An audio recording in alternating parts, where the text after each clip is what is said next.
Carpets collect more dirt than most people realize. Dust, crumbs, pet hair, and stains slowly build up in the fibers.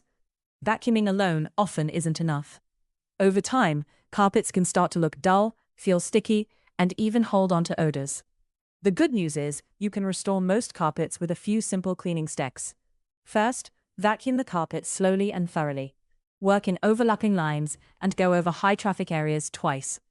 This removes loose dust and debris before any deep cleaning begins. Next, treat visible stains. Blot the stain gently with a clean cloth and a small amount of carpet cleaner or mild detergent solution. Always blot rather than scrub to avoid damaging the fibers. Now deep clean the carpet. Use a carpet cleaning machine or a carpet shampoo solution. Work in sections and avoid soaking the carpet. Once dry, the carpet should look brighter, feel softer, and smell fresh again. For the full step-by-step guide, visit cleanselect.co.uk.